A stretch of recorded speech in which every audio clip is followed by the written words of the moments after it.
pedal. Dude! Oh my god. I was gonna ask, like, are you gonna make a hardware version? Like, that's sick.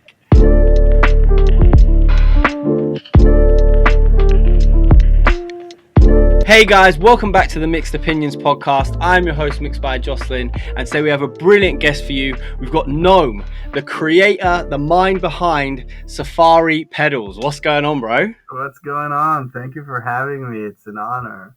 Thank you for coming on. I mean, I feel like this has been a little bit like working in the making. You know, I've done a few videos on your plugins. I'm really enjoying it, and we've been talking back and forth. And I was like, you know what, let's get this guy on and find out the man behind the plugin. Yeah, I appreciate it so much. And I think, I've been watching all the videos and loving your content. So you've been doing a great job. And I appreciate that. Well, it's easy to make content on your plugins, I have to say. It's not. Well, it's not a reach, Sometimes I sit there and I think, I've got this plugin and I'm like, okay, I've got to figure out a unique angle. Right. But you managed to package your plugins in such a unique way. I remember maybe like it must have been like just before NAMM, like 3 years ago, I was like, these guys are just everywhere. Like all of a sudden it's just like bang. Do you know what I mean? And Right. I'm seeing everything. And, I think obviously it's one of the questions that I wanted to ask you, like the aesthetics of your plugin before we get into the sound. Yeah. But like the aesthetics of your plugin seems like such a focal point. Would you say that's true? Yeah, 100%. I mean, I think, let me give you some background about myself. I've been mixing records for a good 20 years. And when I started Safari, I kind of had this vision of how I wanted it to look more than how I wanted it to sound in many ways. Just because there was this kind of appeal to how guitar pedals sometimes are way crazier than what we see in our kind of pro world of audio engineering. Yeah. And I just had this kind of vision of how I wanted to look before I actually had a vision of how I wanted to sound. And I'm still, to this day, that's the way we create plugins, is that I'll first visualize something and then I'll work on how it's supposed to sound like after creating the visuals. That's really interesting. I mean, I think, a lot of people I think would say it should be the other way around. Right. But I think for a lot of stuff, it actually works out better if it's not. Like, for instance, just in my world, like if you're creating YouTube videos, it's better to create the thumbnail before you create the video. Right. Do you know what I mean? Like, so that that the idea itself will work, right, Yeah. and sell. And it's like, and I think that's one of the most unique things about your plugins is that they look so great all the time and just interesting. Do you know what I mean? It's not just a grey box with some knobs on it. Do you know what I mean? Yeah, I appreciate it. I mean, that's the whole point, I think, is to make people feel inspired and hopefully it sounds the way it looks, if that makes sense, Yeah. And I think that's like where I'm getting at with this is like um, a lot of companies and plugins are focused on making it sound right, and we're more about just like being expressive and wild and free, and that's where the name kicks in as well. It's like be a studio animal, Safari style, so it's That was the inspiration for the name.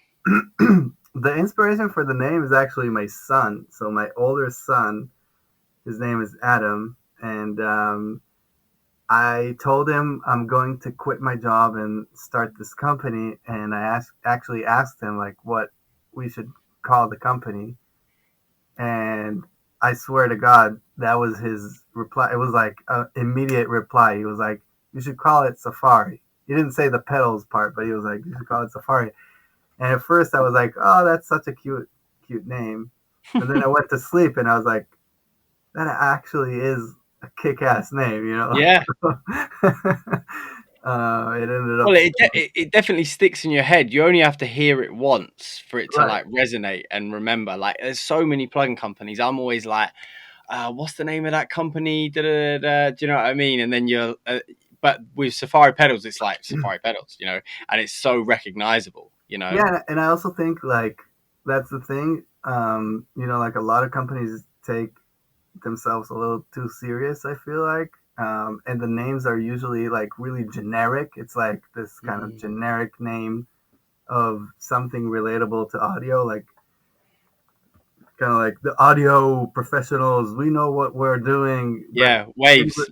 in reality, we're all, we're just all trying to have fun and create music and be creative and do crazy shit. So like, why Mm. pick uh, such a bland name and a bland design if you can be expressive and do some crazy stuff, Yeah, I think we're in a very unique period of time right now where I feel like the creation of these plugins has been taken away from the major companies slightly, you Yeah, know, and because I mean, from the outside in, your company is getting to that next level of stage where it doesn't seem like sort of like a boutique plugin company anymore. Is getting to a bit of a bigger scale, but at the same time, like I spoke to Ryan Schwab the other day and Devon, and like all of these guys, you know, just making their own things and just coming up with it and having control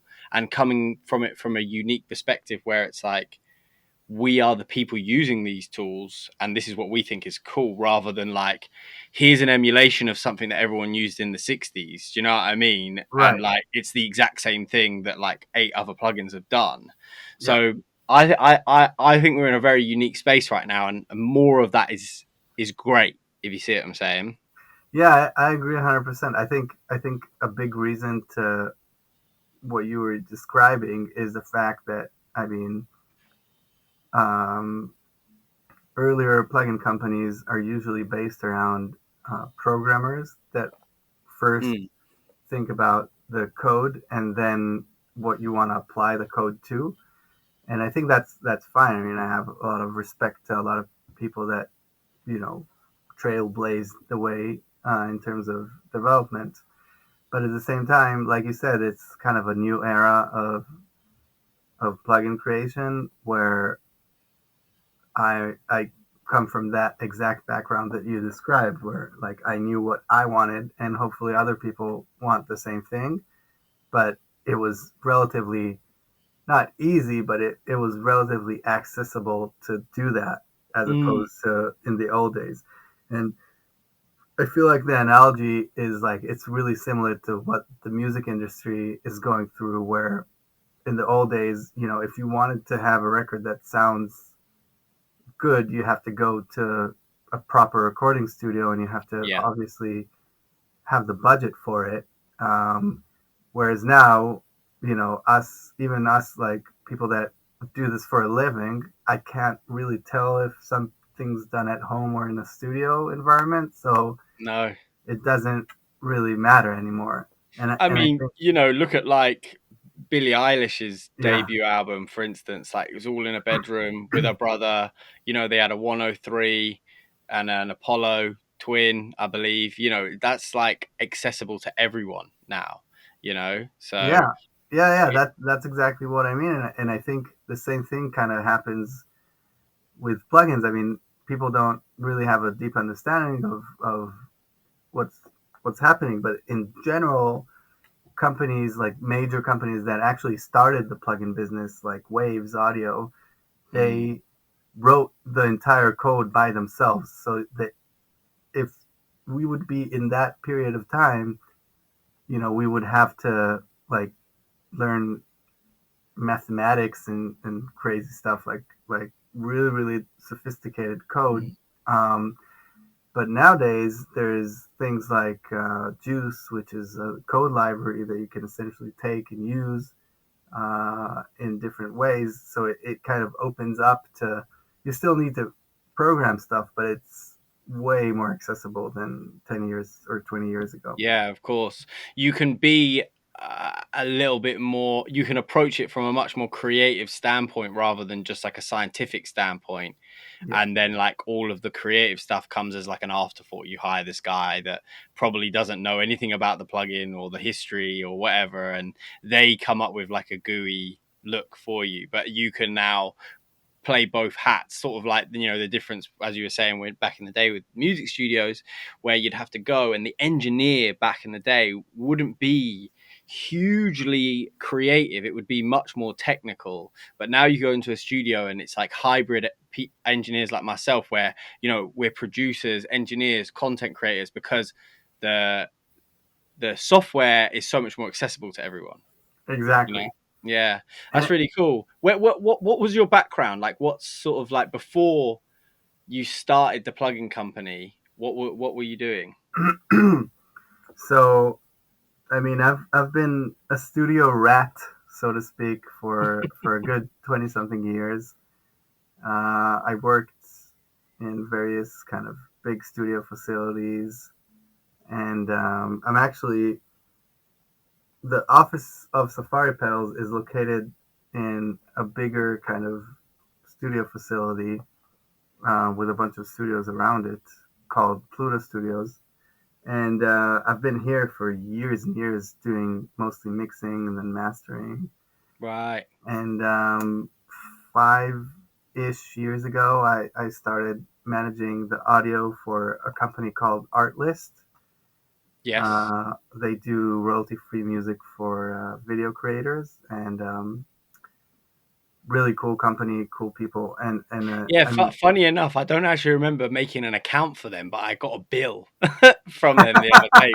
So I must have made an account with them the other day, because I looked at my phone, I was like, Artless, and then I was like, I looked at the site and I was like, yeah, it does look something like I would sign up to, but I don't remember it. that's hilarious. I had the same thing with like, so apparently I have two accounts on UAD, I think, Oh, right. and it's like I The got spark. billed twice. I got billed twice for like I think a year before I realized. I was like, well, this doesn't really make. Why am I getting billed twice? And then I sent them like an angry email, and they were like, well, you do have two accounts with us, and they're under two different emails, so it's not our fault. And I was like, true. Oh no. Uh, Oh dear. So that didn't get resolved the way you wanted it. no, but it's fine. It was my bad. I I'm guess just saying, so, like yeah. in our day and age, like you tend to kind of forget about all these subscriptions, and you It's get so lost with easy. it. Yeah. Yeah. That's something that I wanted to ask you actually, and I guess, I mean, I wasn't going to ask it right now, but this is a good segue. Obviously, the model of the subscription service in the plugin industry. Um, what's your sort of look on that and like position on it? Yeah, I mean, I know that a lot of people have a lot of issues with subscriptions. I can also see the benefit of it for both sides. I think with Safari, we definitely thought about it, mostly because a lot of our customers actually wrote us about, we should have a subscription, or I would love to have a like rent to own system. Mm, Up to this point, I mean, I just felt like it didn't really make sense if you compare it in terms of like the offering. So we have on Safari Pedals, we have 15 plugins, which does sound like a lot, but if you compare it to like, Slate Digital or Waves or plugin UAD, alliance. Plugin Alliance, those are like, you get like a bazillion plugins. Mm, So, and the price is so low in terms of the subscription price. It's usually like $9 or $12 or $15. So yeah. Mm. I wasn't sure what to structure the pricing for Safari, and I didn't want it to be ridiculously low, to be No, honest. of course. Obviously, So, I don't feel like, because if you make it too low, then it becomes less appealing almost. You know what I mean? yeah, And and it's also like um, I feel like it makes sense to have subscriptions for bigger, bigger companies that have a bigger product list, because Mm. then you, as a user, that's my experience at least. As a user, you get to experience everything that you kind of can, and then maybe at a later stage you'll just buy the 2 or 3 or 4 plugins that you actually work with. Um, Yes, yeah, that's it. And I mean, obviously, yeah. Though the one thing that I was thinking of, because you actually are in this like roller coaster at the moment where you are releasing plugins quite regularly. yeah, yeah, yeah, So, you know, the subscription service to me didn't seem like too much of a reach. And I was like, I like the model that Plugin Alliance do, where I think you get, I do it myself. It's like the everything bundle. And then at the end of the year, you can pick 3 of the plugins to own outright. You know, that to me is like, oh, okay, cool, because you find out, you use the whole list for the year and you find out the ones that you like the most. Like at the end of this year for me, it's obviously going to be like Black Box, Shadow Hills, XYZ, but then you can continue on as they release new plugins. But you know, I just wanted to know your opinion on it, because it's not very often that you get to speak to someone sort of like behind the seat at like yeah. driving these like sales, because it has been a bit of a polarizing topic, obviously, with like some of the issues with like waves and stuff like that in the past, and how they've rolled out this uh payment system. But Yeah, I think it's kind of like one of those things where um, I'm indecisive about, because okay, I feel like if we go back like a little bit, I'll just say that like I feel like the plugin, like, or the audio audience, like the mixing audience, whatever you want to call it. Some people are really really cool and super supportive, and there's some that are so hateful. It's like ridiculous the amount of like I go through, like, the comments on Instagram and stuff, and it's like the amount of hate. Like, why would you hate so much? That's ridiculous. I asked myself the same question. Funny enough, I was literally having this conversation with my fiance earlier today, and I was like, my YouTube is just getting so every day there's just some guy with like a pointless comment just to be mean, and I'm like, And what's the point? and the funny thing is, like, people don't realize. I think a lot of times I will actually respond.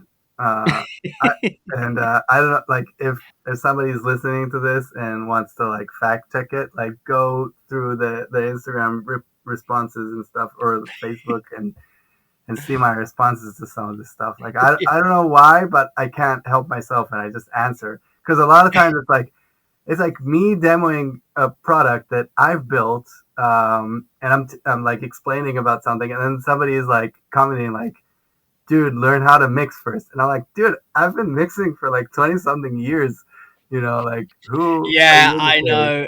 And then if you go on their page, it's like they've not done anything. Yeah, So you're you go like, on their page, and it's like he's asking a question that's like a total newbie question. It's like on a different mm. thread. He's like, how do I know which ratio to pick on the master? It's like, dude, what the fuck?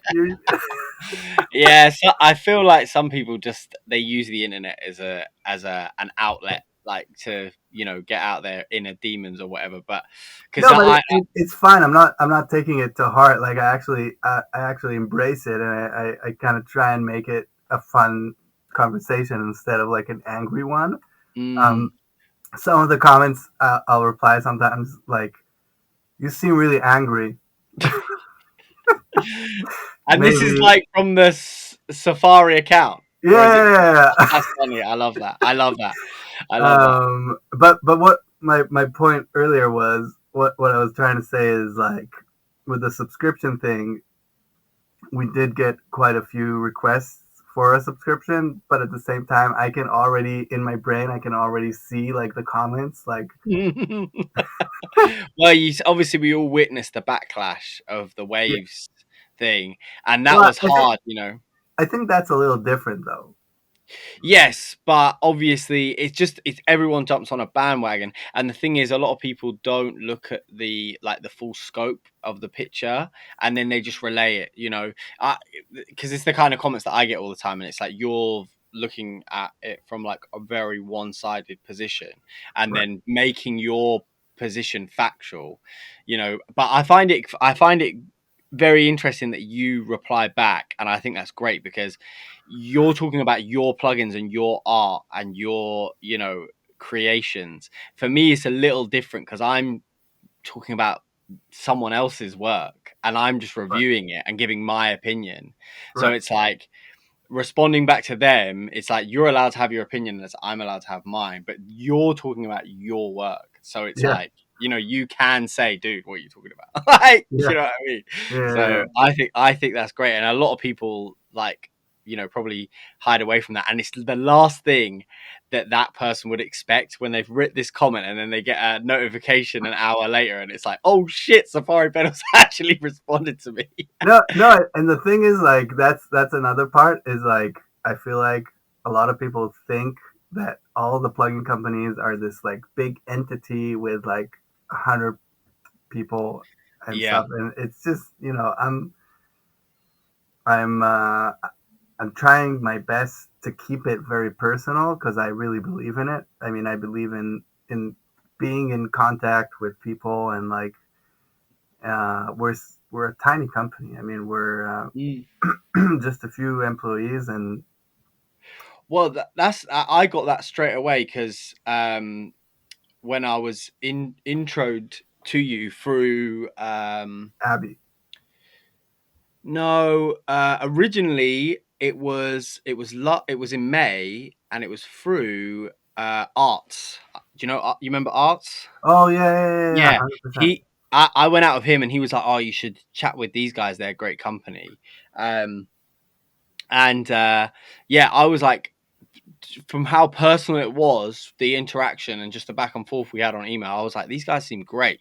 Do you know what I mean? And then he was like, just test out some of the stuff if you like it, Yeah, make a video. If not, like it was super chill. And I was like, I love that. Do you know what I mean? The structure. That's why I was like, sweet. And then get excited now when I get an email and it's like, oh, we've just released this plugin. I'm like, oh wow, let's check it out. Do you know what I mean? But yeah, the going off of that a little bit.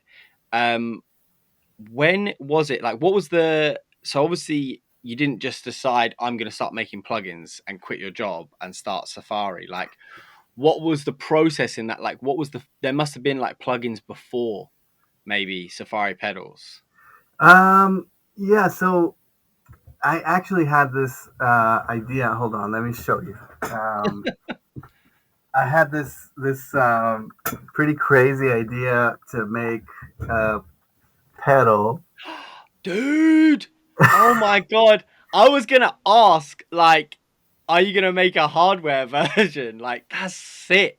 Yeah, so that this is the first kind of process that we did with Safari. Oh my Um, god. the concept was I was in the studio, and I was always like when tracking stuff I was always disappointed that there's like not some there's like I don't have like a really cool box that I can carry on my backpack and Mm. take to and sessions. And and be tactile with it.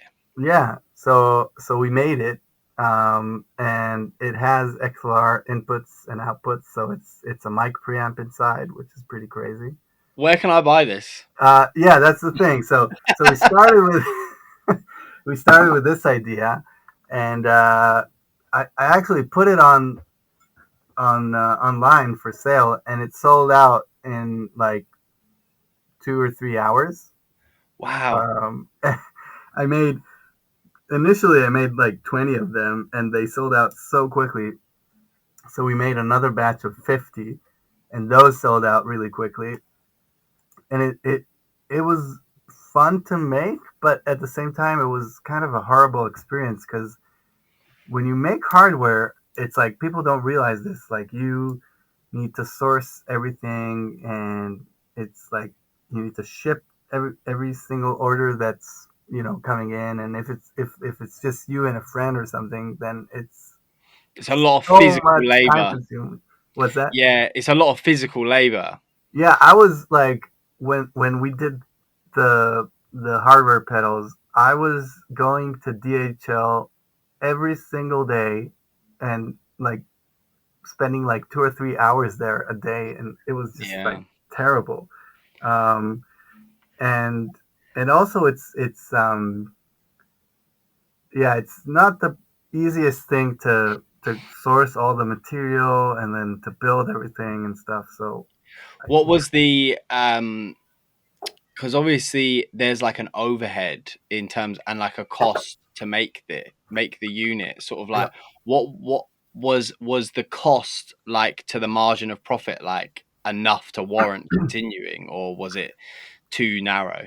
No, it was okay. But the thing is that like that's not that's not the biggest issue. The biggest issue is so the story goes like this. We built the first 20, we shipped them out, and then made another batch of 50 and then shipped it out. And then um, the way the hardware business works in small boutique companies and batches and stuff is like you need to find a source of like buying the materials from, Mm, like the op amp and like all the different elements of the board and stuff. And you it's usually from China. So yeah. we ordered everything the first two times, and then the third time um, they were out of stock for some of the items. And then I was like, what are we gonna do? And then we started like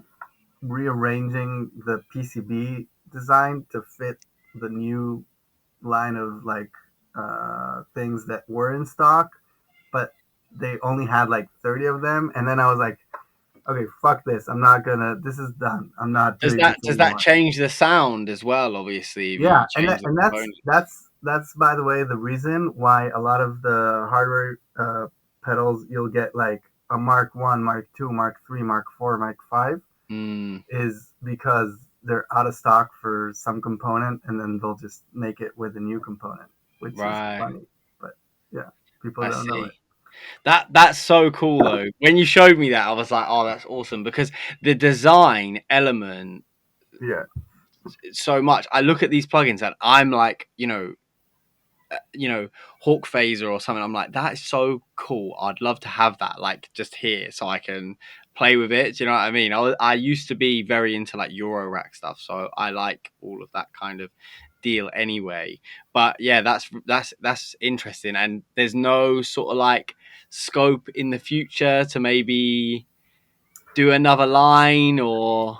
the thing is like, um, so I've actually received offers from hardware companies saying, we'll make it for you, and I think it will sell.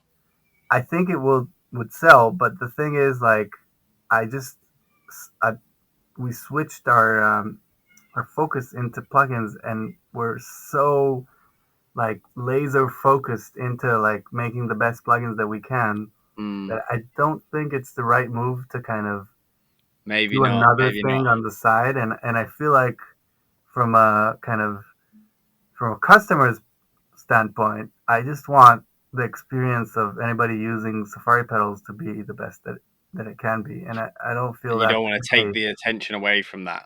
Yeah, yeah, I like that. I was just thinking of like how awesome it would be. Like maybe if you did like every one that you released, you did like 100, and and you could buy this limited run of like 100, and yeah, then you have one of the 100s of the Hawk Phaser hardware as well yeah, as the plugin.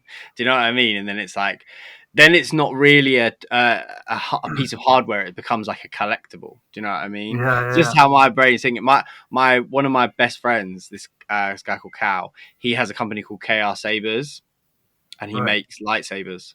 Oh, nice. And he does, yeah, he's like fantastic at it. That's when you were saying about the shipping stuff. I was like, I've seen that firsthand because when he first started his business, it was like him and his mum for like weeks on end on like just before Christmas, just boxes and boxes and boxes, shipping. Obviously now it's like scaled up beyond that, and he does it in a different way. But like, yeah, he does these like limited runs sometimes of like cool lightsabers, and I just, you know, for like the smaller community, I think it's really cool. But Yeah, I thought I'm still thinking about like a bunch of these ideas. Another idea is like, maybe the first like 20 people that buy the plugin get the hardware or something like that, where it's like it's kind That's of it. That's what I'm saying. yeah, And it's yeah, like yeah. a rush, It's you like know? yeah, people will probably be excited about it. Yeah, they would. And you sign it, and like it's like a cool thing to own, you know? Yeah, And like people are into I know for a fact that the clients that are into your plugins are also into like the aesthetics of hardware, because that's why they're buying into the plugins. Do you know what I right, mean? right, In right. the first Yeah, place. yeah, But anyway, well, you know, your idea, run with it. But I really like that, and like, yeah, I hope one day bring it to Nam with you so I can like have a look at it, please, in yeah. person. Sure. There's hold on. You got more? So this is another one. Oh, mate. Oh my god. Oh yeah, It time has machine. like clickable. Oh, like the 1176 buttons. Yeah, and the cool thing is Amazing. like you can't do this with the plugin, but with the hardware you can pick. Oh, the all in, the all Yeah, stack. we can Oh do my all in. god. See, that's the kind of thing, bro. People love that. Like, that's so cool. That's so cool. I love that kind of stuff. Yeah, yeah, What's so I take it you made a few, like, of the hardware and then the plugin. So it started off with the hardware, and then you started modeling that hardware into a plugin. yeah. That became a success in itself, and you were like, we may as well just do this and like streamline the whole Exactly. thing. Yeah, yeah, yeah. And Wow. yeah, getting started with the plugins was not an easy task, but I think we were really lucky because to be on like 100% honest, like we had the money come from the hardware, and I Mm. just used that money to pay for a freelancer to build the plugins. That's called good business in my eyes. Do you know what I Yeah, mean? Like, that's how great things are started, you know. yeah, So, yeah, and you haven't had to go and like sell your soul to another plugin company with the idea. You know, you could just fund it yourself. So, really, the hardware was like a crowdfunder. You know, for the yeah. for the In many investment. ways, it was a crowdfunder, and I feel like, especially the people that gave me the confidence early on and bought the hardware or even like the plugins starting out. I mean, I actually know the names of them. Like I remember, I think I'll remember them like till I die. I remember the names of the people that purchased the first purchases on the website. I Mm. know it's like a kink or something, but like I appreciate it so much. It's like it's not so trivial to go on a website that's like brand new and buy a hardware piece that nobody reviewed yet or nobody's talking about yet. Yeah. Well, but there is a big community out there that are guys just like that. Like when I used to work for a company called Red Dog Music here, and we used to sell hardware, Mm. microphones, stuff like that, pro audio. That was how I sort of started as a kid, and we did this like Euro rack stuff. And the guys that would come in, they just wanted to buy anything just to try it. Like they were like just like mad scientists in themselves. So it was like, I just want to have this box and just fuck around with it and see what I get. And there was something cool about being able to get like this unheard of piece of gear that nobody knows, super quirky, and it does this cool thing. Like that's what that there was like a whole like culture around that. Do you know what I mean? So obviously you just slotted right into that. I know for a fact a couple of the guys that own these boxes definitely have like mental Euro rack systems that is being run for everything for a Yeah, fact. yeah. And the funny thing about the hardware is like there's this guy, Japanese guy who he bought the hardware and then he bought one unit and then like 2 or 3 days later I got an order for like I think it was 15 Oh really? pieces and I'm like I sent him an email saying like, "Is this a mistake? Because I've seen you ordered one previously," and he was like, "No mistake. I listened to the first one and I decided I must have 15 more." And I'm like, "That's amazing, dude. What? That's Yeah. Why does he want 15? I don't know. I think it's like a collectible thing. Maybe like Yeah. he wants to have. Or well, hopefully he's not like taking it all apart and figuring out how you built it and rebuilding them. Well, if he does, then that's Fair fine. enough. That's like what that's one thing that I'm never like. I never got like how people get so defendant about. It's kind of like the people that music producers and engineers that like when you walk through the door, they're like shut the session off. They're like, don't I don't want you to see the. It's like, dude, Yeah, everybody's yeah, yeah. using the same shit. It's like, Yeah, well, and it's just about your ear, really, at the end of yeah, the day, and your own personal creation. You've created this thing. That's why it's cool, and that's why it's been successful. You recently have come away from the Safari pedals style, though, and you released a line of plugins that were slightly different, more like focused on vocals. yeah, Tell me a little bit about that and the inspiration behind it.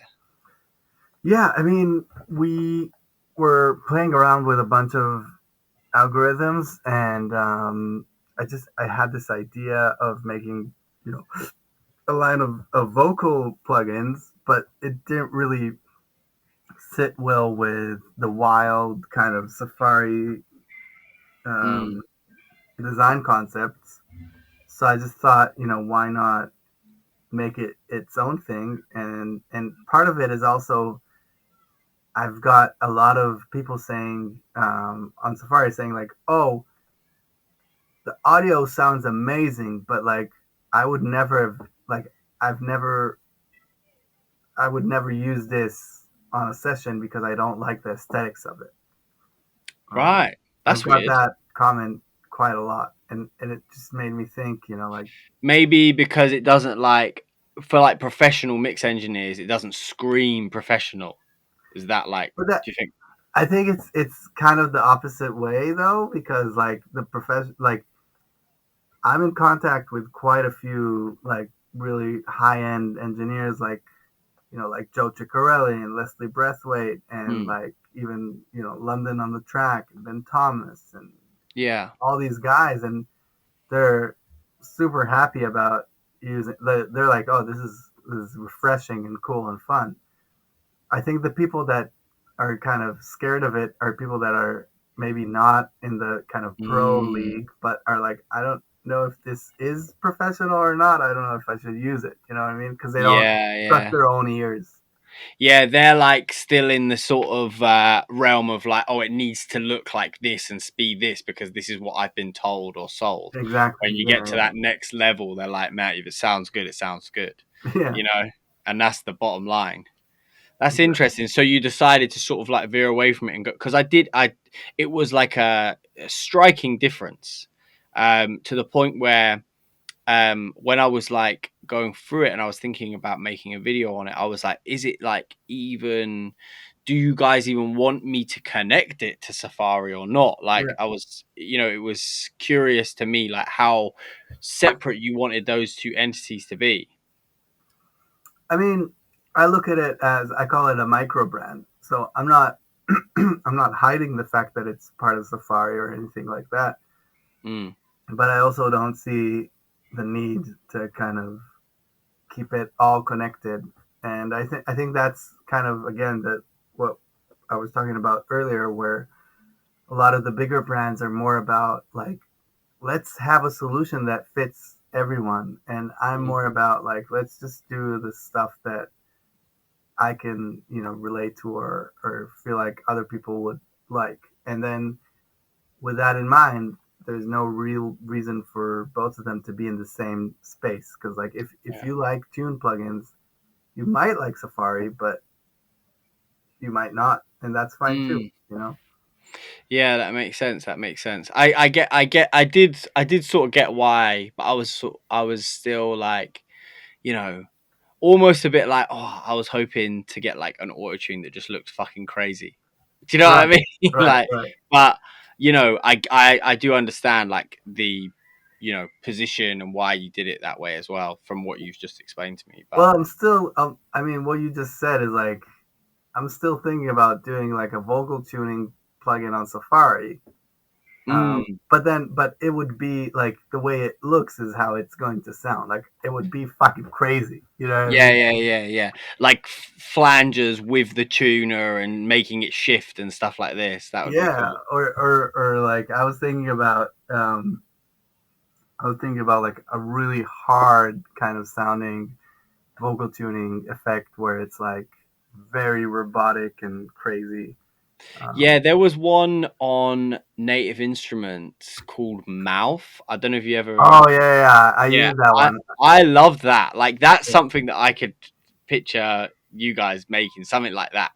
Do you know what I mean? Because that had all of these like pitch differences and like phases, and I was like, if I ever wanted to sound like Bon Iver, that's the plugin that I would use. Do you know what I Yeah, mean? Like, it's one of those plugins. I remember when it came out. It came out like 10 or 12 years ago, and mm, when it came out, I was like, "Ah, oh, this is so cool." And then it's one of those plugins that I tried to slap on a bunch of stuff, but it never really sticked yeah. because it was like too niche. It's Well, kind of and like when you if you're putting it on someone else's project say, and you weren't in the session that you're creating, it's so different. They're yeah, gonna be like, dude, what the hell? But if you're like the producer in the right, room and right. you're like, fuck it, let's try this. Maybe you could get something out of it. You know, when that plugin came out, I was in like a hip hop duo called Indigo Palace, and we were like always trying to just sound as mental as possible. So we threw it on everything. But and that's it's a good point actually because I feel like that's where your Safari pedal plugins sort of like work best as well, like more in the producer realm of like in session being experimental. You know, let's throw on this time machine and listen to how that sounds and do you know what I mean, hawk phaser because if I get a session sent to me as a mix engineer and like there isn't like a clear obvious phaser on like say a vocal, it's very difficult for me to make the decision that to be like fuck it, let's put a phaser on it. Do you know what I mean? Because Yeah, then I'll send it back to them and they'll be like, dude, what have you done? Like, yeah, yeah, yeah. so that sort of like initial creation, but spark, I think that's where me personally, I think that's where the plugins shine best No, in that. I agree 100%. And I'll also say that like in my mixing career back when I was focusing on mixing, that was kind of my most kind of the comment that came up the most is like, dude, you do too much. Like I was too wild with everything. I was like, in mostly effects, like I would get a lot of comments where like people were like, the mix, oh, Balloons. oh, that I was know. nice. Yeah, weird. um, so yeah, they like I would get clients saying like the mix is great, but can you like The fuck? What's going on? it was like, can you please remove the 9 different reverbs and delays that you used? Yeah, okay. Sorry about that. The balloons seem to mess up the recording. We're back now. What was so you were saying? Yeah, I was like the over processing person Mm, in the mixing realm. Sometimes it was cool. Sometimes like some people were like happy about it, but a lot of times I would like have this inner conversation where like, dude, chill. Like don't add the flanger on the master, you know? you should take a leaf out of my friend Sean D's book. When he sends back the first mix for his clients, he sends 3 versions. One that's basically the same as their reference but louder. One that's like the safe, clean, polished, big sounding mix, and then another that's absolutely mental that he's gone and done all manner of things. And he says he gets a real idea of the taste and the how experimental he can be with the stuff when he sends that, because they'll either be like, yeah, number 2 is the best, or they'll be like, a night number 2, but I really did like what you did here, can we do a combination of the two? And so you get to build a picture then, and he gets his input creatively into the mix as well. When he told me that he does that, I was like, oh, I'm stealing that, and I'm 100% going to do that with like projects if I feel inspired. Just an alternative version just quickly do it and then send it over to them. Do you know what I mean? Yeah, yeah, yeah. I think I mean, I, yeah, I remember kind of thinking about that type of approach, but I think a lot of times what people, in my opinion, get about mixing wrong is like sometimes. I mean, the way I try and look at it is try and look at it as a whole song and what works well for the entire picture. And it's a lot of Mm. times like the comments are so nitpicky um, that it's hard to like. Yeah, sure, I can like lower the whatever like 2 dB, but that's gonna change like a million different things in the other places that I formed like the image of stuff, and Mm. it's just like this kind of whole Tetris game of like finding the right place to fit everything. It can be like that, especially when the recalls start to get a bit Oh back yeah, and forth. It's yeah, like, oh no, this isn't gonna end well. That's why you always have to make sure that you save your versions. Don't just do a recall and not save the version, because yeah, yeah, a yeah, lot of the time they're gonna just revert back to yeah. mix two or something. Do you know what I mean? So yeah, that's going off of that bit as well. I saw, doing a bit of research into you, that you still do offer mastering services today. No, no, I don't. No, I saw the Master Lab. What's that? Yeah, I think it's still live on the like on a website or something, but it's Oh, not. you need to get that down then. Yeah, yeah, I need to take it down. Fair Um, enough. yeah, it was a good few years that I kind of focused on mastering, and it was really fun. Um, I do have like a really cool mastering chain that's like all analog and everything, but I just Oh, don't amazing. find the time for it. Send me a picture and Let me maybe we show. make. Yeah, let me show you it. So this is a custom mastering console that was built for Oh wow. my kind of specifications, and it's really cool. It has like an input with two different filters on, and it's all Oh wow. click based, so you can Big like tactile. yeah, you can recall everything, and then that goes into this is like a Sontec EQ Yes, and a nice. Manley compressor. Um, so yeah, it's Wow. some cool stuff. You look like you got some very cool bits of gear on there as well. Oh yeah, yeah, yeah. There's These. there's so much. I'm a gearaholic. Uh, my wife says I'm a hoarder. Yeah, I used to be a bit like that, and then I kind of like had a haul and just stripped it all back and tried to work as sort of fluid as possible. But next year, Every time I try and sell a piece, I want it back. So at some point, I just decided I'm not selling anything anymore, and that's it. I Uh, regret everything that I've ever sold. I'm not gonna See, lie. that's what I'm saying. Like Yeah, it's like you don't have to use it, but it I don't know. It holds sentimental value yeah. for me. The worst one was the Moog Sub 32, I think it's called. Oh no! Did you sell it? Yeah, man. Ah, And I sold it. I might have been like 24 or something. I regret it every day. yeah. So I have this old Oh, nice. Mooga Furger delay, and I used to have the whole line of them. Like I had like a Yeah. phaser and like a bunch of other ones as well, and I sold all of them. And I just kept the delay, and I don't know. I feel incomplete. Yeah, yeah, totally. Yeah, that's it. That's it. I'm the same. I had like a really nice like 500 series rack as well, because I used to do a lot of recording sessions, and I Yeah, literally barely do any recording sessions anymore. It's mostly mixing. So I got rid of it because it was just collecting dust, and I was like, oh, someone will get better use out of it than me.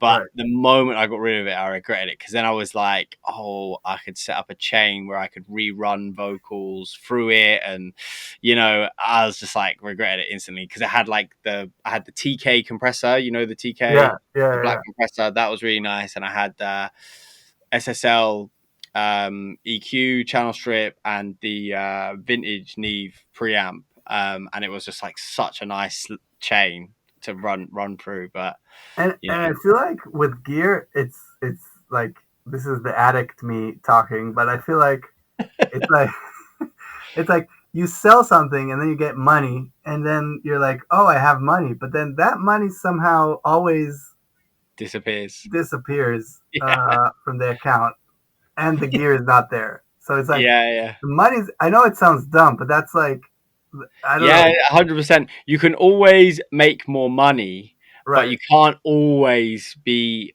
buying Yeah. pieces of gear. Do you know what I mean? And they're not always available. And yeah, so I couldn't agree more. And like, you know, the stuff I've got this mixing desk that's been over here. It was like the one that I learnt on at school, and it became like up. It became available to sell, and I was like, I'm just gonna buy it because I want that. That was like the What first desk thing. is it? Oh man, it's like it's a Mackie 32A. So it's not like you know, it's not a desk that I'm ever gonna use. I But thought we were talking about some SSL no, console. no, no. That's what I'm saying. I don't use it and I wouldn't ever use it, but it's like it means something to me. Do you know what I Right. mean? So like because I learned I mixed my first record on it. Do you know what I mean? So like for me it's like Yeah, it's this is so this is I don't know if you can see it from here, but that oh yeah, is an old Yamaha console, and that's mad. that, that I like those little 8 track ones. yeah, so Cool. it's like it's a similar story to yours. This is one of the first consoles that I've ever I walked into like a studio, and that was the one that was in there. Yeah. Um, and then it went up to like went up on eBay or something, and I just I bought it instantly, and I've never used it actually, but it's just a sentimental thing. I don't know. Sorry, I'm just getting this camera back up. I don't know why it keeps cutting out. It's being annoying. It's a new system that a friend of mine told me about, and I was like, "Oh yeah, I'll use it because it's like I can get a much better quality camera, but it seems a little bit glitchy, and it keeps throwing up balloons and whatever." So, No, it's but fine. It's fine. yeah, It's fine. a few just a couple more questions that I wanted to ask before we wrap up. Sure. Um, I wanted to ask, and I think everyone watching this will be interested as well. What's next? What's like the next 5 years look like for you and Safari Pedals? I don't know about 5 years, but we're gonna pull out a bunch of. There's a bunch of new plugins set to be released in the next few months. Amazing. Um, and I mean, there's some really exciting collaboration projects that I can't really speak about right now, Oh, but mate. they're gonna be like really cool. You tell me off camera. Yeah, That's wicked. Amazing. So just more of the same awesome stuff, basically. in many ways, yeah. I mean, in 2025, we're probably going to um, move to like a totally new system and replace the serial numbers with like email entry login, which I think is really cool. Okay. Yeah, yeah, yeah. And So then it's it makes it a bit easier for people to like reinstall on other systems and stuff like that. yeah, and you can just like enter an email on the first plugin, and if you bought the bundle, it will automatically open the rest of the plugins, stuff like that. Oh, cool. Um, I'm trying to avoid having like an installation app because I think those suck. If you ask me, I get frustrated that I have to have like 20 of them for everything to work. I don't know. So Yeah, yeah, I hear that. I hear that. Though, I mean, the install process right now is very seamless. I think right, it, thanks. you know, it isn't a bother. I've definitely experienced worse. Like, do you know what I Yeah, mean? So yeah. yeah, I think There are it's some companies. I'm not gonna name names, but there's a specific one that I'm thinking about where I want to use the products, but the installation process is such a hassle that I'm just like, fuck it, I'm not gonna. Yeah, yeah. I mean, I can name names because I don't have any sort of like beef in Yeah, the thing, yeah, and I love their plugin. And I'll say this because hopefully they maybe see this and do something about it. But Plugin Alliance, right. their installation system irritates me, and I had a really bad experience because I was doing this Atmos course with engineers maybe a year ago now, or over a year ago, and we had to do it in Pro Tools, and I'm majority a Logic user, and because I hadn't done this install with my plugin Alliance plugins on Pro Tools, it took Pro Tools like over an hour to set up, and the call and the lesson was done by the time I even managed to open it up. So I missed all of the I/O setup, which obviously if people it's different now because it's a lot easier. But back when Dolby first sort of like came into the game, like setting up the I/O on Pro Tools was a Yeah, ball ache. yeah, Yeah, so I was like, shit, I don't remember anything, and it's like LA time as well, so it's like the middle of the night for me, and I'm like, this is fucked. Like, I yeah, was so stressed, and I was like hating on Plugin Alliance for a minute, but it wasn't necessarily their fault, but it would be nice if it was a bit smoother. Do you know what I mean? So, yeah, yeah. and I yeah, actually think they're not that bad, to be honest, compared to what the company that I'm thinking about. But yeah, right. there's, Well, you can tell me after. yeah, sure. um, the last question I'll ask you before we wrap, and this is a cool question because I think you've got some things to say on it. But and we were talking a bit about it earlier about like this new age of sort of like small independent plugin creators coming out. What would your advice be to anyone that's had an idea or and dreamt up of making a plugin but just doesn't have a clue on where to start? What would your advice be to them? So that's a really, really good question. I think the first part of the question is, I think, the most important one. And I know it sounds cliche, but I mean it 100%. Don't like follow your dreams. Don't listen to everyone. Because, Mm. like, when I was about to quit my job and start Safari, I swear to God, every single person around me was like, this is a terrible idea. And like, everybody had like a million reasons why it's a bad idea, too. It's like, the plugin market is oversaturated. You know, you're not going to be able to compete with the big companies. You know, nobody's going to buy like wacky designs, and it's like nobody's going to Mm. take you seriously. And it just went on and on.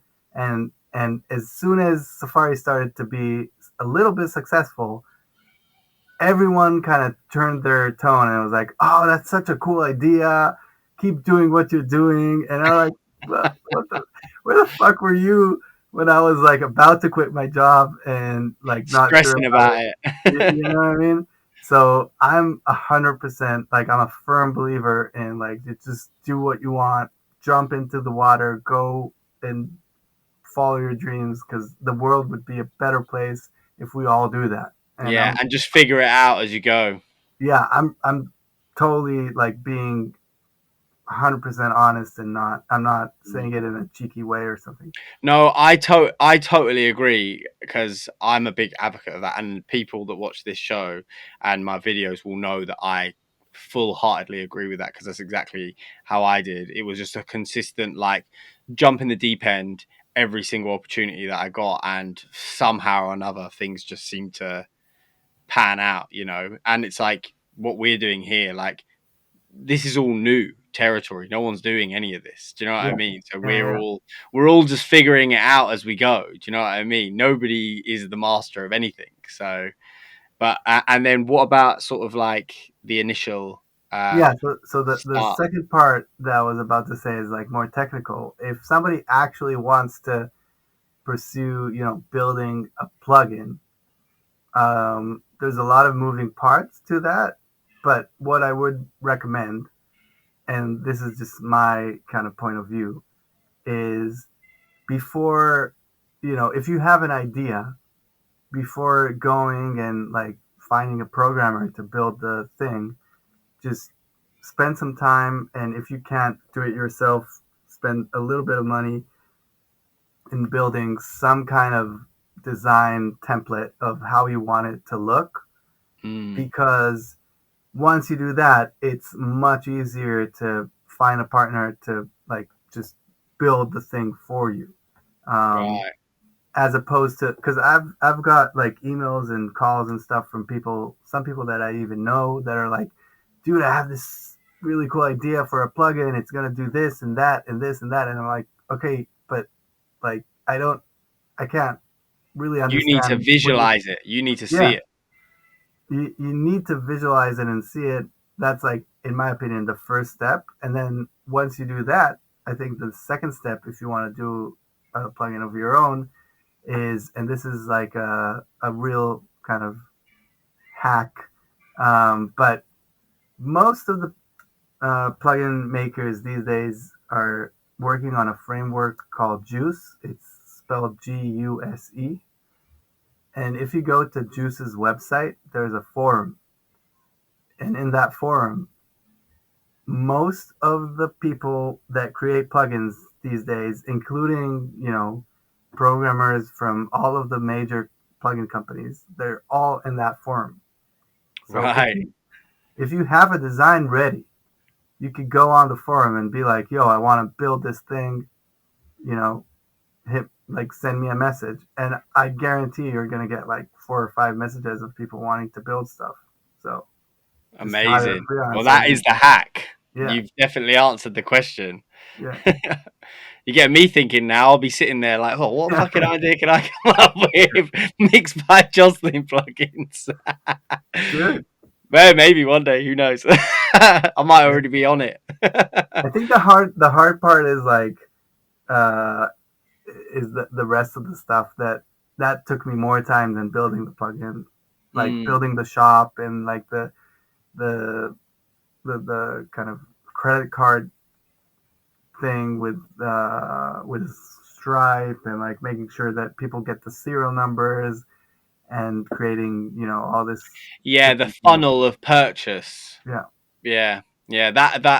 That's something that I'm constantly battling with, even at my stage of trying to make sort of purchasing a mix from me as seamless as possible, rather than having to like communicate back and forth with so many different people. Like I'm trying to figure a way of just being like, you, if you see this, you trust me and you buy it, and then I just get an email with the stems. Like in an ideal world, like, and all the bits around it. There's companies now like engineers that are filling those gaps right. for you.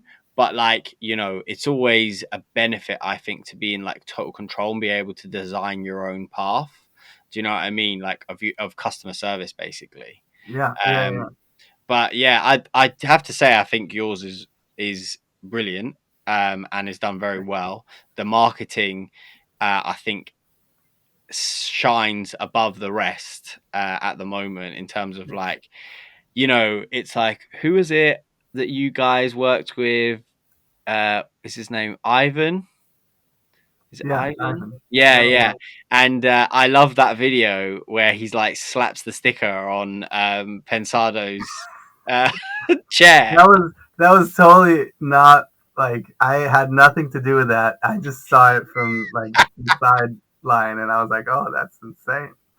Yeah, And but then that video did really well. Like that was dude, like, the craziest part though is like, I'm such a big Pizzaro's fan. aren't Um, we all? I was like fame struck when I saw him at NAM, and he came to the booth, and then Ivan slapped the sticker on, and I'm like, "Oh no, it's so embarrassing." And then he's like, "Oh, I love Flamenco Verb, and we used it recently on a bunch of albums." And I was like, "What? This is insane! Like my Oh my brain cannot like comprehend that thing right now." So god. I was so happy. I mean, it was exciting. Yeah, I remember I was actually there that year, and I remember seeing him come through, and there was like a bunch of people like standing in the middle of the walkway, and he couldn't get through. And I remember shouting at all these people like, "Get out of the way! That's Pensado trying to get through!" Like, and he was like, "Thank you." Do you know what I mean? I'm like, dude, why is this guy? Why is no one rolling out the red carpet for this guy? It's Pensado at Nam. Like, Yeah, fucking hell! Like everyone should be throwing fucking petals on it, where as he's walking. it's funny how we have these like inner industry celebrities where I think it's great. it's so cool, and it's also like in Nam, I found it really funny that like you have these like legends walking around, and like some people don't even notice. Like I've seen like like people that are like in my mind just as close to God as one can Yeah. be, and I'm like, oh my God, he's just like walking around. I'm like, what the fuck? Yeah. It is like that. That's why Nam is so cool, I Yeah, think, and why it's so brilliant. And then you get a chance to chat to them, meet them, and talk to them, and like I think props where props is due. Like engineers do it really well there in terms of like integrating like the big guys and like getting the opportunity for the people that care to like go and meet them and talk to them and learn firsthand. And it's and then they just hang out after. So yeah, I think it's brilliant, and I do love how the industry is it's grown so much that there are people of interest now that are like coming out, and like engineers are being treated like rock stars in their own right. Do you know what I mean? Like, and I think that's brilliant because you know we all are a crucial part of every record. So right. it's nice that we're getting the recognition and the flowers now, and it seems like that, and it's more stuff like this, and you know that helps that and makes that grow. So. I agree 100%. I think Mm. it's exactly what you just described, and I think yeah, I mean, there's no reason why these types of engineers wouldn't be treated with that level of respect. I mean, they've done, Yeah, they should be. Yeah, they trailblazed what we kind of perceive as good sounding records. So yeah. That's it. Yeah, and I'm always very privileged with doing this show and other things to get the opportunity to like talk to them and chop it up, because people are like, oh, why did you start the podcast? And I'm like, for no other reason that I wanted to talk to these people. Like it yeah, was, and I just thought may as well film it. Like that's the way that if they're the only way I'm gonna get to have an hour long conversation is if I film it and put it on YouTube for them. Do you know yeah. what I mean? So win-win. I've heard the same thing. That's like I think that's like Joe Rogan's line for like why he started the Oh, podcast. really? Yeah. He said the same thing. He's like, I just wanted to talk to all these people, and then we might as well just film it. You know? Yeah, that's it. I remember I had a conversation with Stuart White. He did like the last Beyonce record, Yeah. and we was just on the phone, and I was on the phone talking to him about the podcast and like telling him like I think it'd be cool to come on. We ended up chatting for like an hour, and I was like, dude, we should have just bloody filmed this conversation. It would have been brilliant. Like, do you know what I mean? So, but on that note, thank you so much for coming on. I really appreciate it and showing me that cool hardware. That has really made my day. Yeah. Yeah. And Thanks for having me, man. I really appreciate it. Honestly, yeah, it's been it's great. been great. And obviously, it's cool. It's nice to like finally talk to you after I've been making videos on the plugins and using your plugin. So it's been awesome for me. And we'll have everything linked below as well. And this will probably be coming out around Black Friday. So I don't know if you're doing any Black Friday stuff that you can say. Dude, of course, we're doing Black Friday stuff. Well, there you go, everyone. Make sure if you're watching it, make sure you jump on and make the most of the deals. And I will catch you guys in the next one. And make sure if you've enjoyed this video, like and subscribe because it helps me out as well. All Nice one, right. Dave. Thank you so much.